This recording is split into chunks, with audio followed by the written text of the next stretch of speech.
We're here with our show talking about a showdown between the government and Parliament. Professor Alford, obviously you have a rich understanding of the history that leads up to this. We have people that are saying, wow, the Canada Evidence Act specifically precludes any disclosure of documents that may be of challenge to national security in any proceedings, and they're saying possibly the House proceedings are included in that. Give us an understanding of whether that is or is not when we look at constitutional perspective. Well, just as a preliminary matter, the Speaker has asserted in the motion currently before the federal court that the legislative history of the Canada Evidence Act makes it plain that it was not to apply to requests from Parliament. But essentially, this is why we need to understand the constitutional history, because the idea that a piece of legislation could entrench on these fundamental constitutional principles is patently absurd. And the idea that it would do so implicitly, that it would just say, well, we're going to take hundreds of years of constitutional history in which Parliament fought for and established the right, not merely to legislate free from any restrictions on the government, including withholding information, but to hold the government accountable.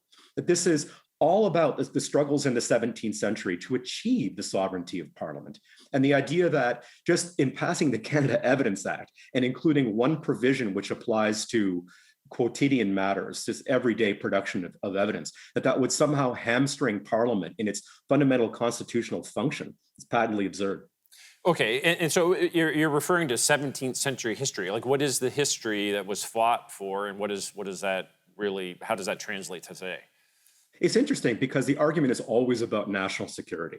We talked about the Afghan detainee crisis. We're talking about crises in the 17th century where the government, at that time the king, Charles I, says, well, there's all these emergencies, Spain is threatening war. And Parliament says, well, can you explain to us what's actually happening here? We don't understand why we're being taxed without our consent, why you're levying these fees purportedly for military preparation in these novel ways. And the king just says, well, you don't get to ask me that.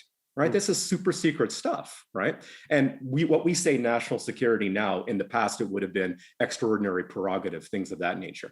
And Parliament just didn't take it lying down. There were various showdowns, including in 1839 and then in 1639 and in 1642, when Parliament established that it would not accept this. And that led directly to the Civil War, and then it led to the Glorious Revolution, which established the basis for a constitutional monarchy in which Parliament plays the role of holding the government accountable. I think you're prompting me to brush up on my history on these points. So, Mr. Chaplin, give us an understanding. You talked about this concept of accountability, where the government is accountable to Parliament. What is the significance of that, and how does that apply in this issue?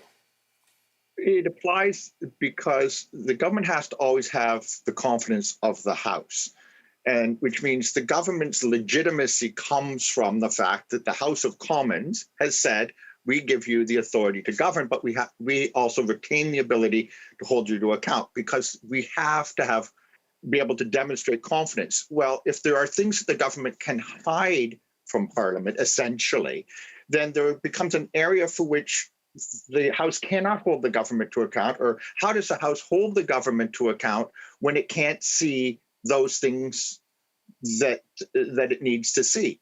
So the idea of, I have confidence in you and you are going to be accountable to me for it. How can there be areas where the House cannot see that information? How do you know whether or not you even have confidence that the government is doing national security in a manner that is proper? How do you hold them to account, and how do you say that I still have confidence in you to even carry out national security functions if you can't see the information? Yeah, no, obviously there's limitation, and it appears that there might be a repeat of history. So Professor Alford, when you're taking a look at it now, it's gone over the courts to say, is this properly within the jurisdiction? But there's some people questioning, saying even the courts can't even opine on this or don't have jurisdiction. We've got about 45 seconds left, if you might just start to touch on that. Well, just Mr. Chaplin had it right. The idea here is the Glorious Revolution and its outcome, the English Bill of Rights, say that the courts shouldn't be involved in this because you're bringing the courts into a political dispute. And you're exposing them to all kinds of pressures to which they shouldn't be exposed. And that principle just couldn't be clearer. It's so simple. What is done in Parliament may not be questioned in any place outside of Parliament.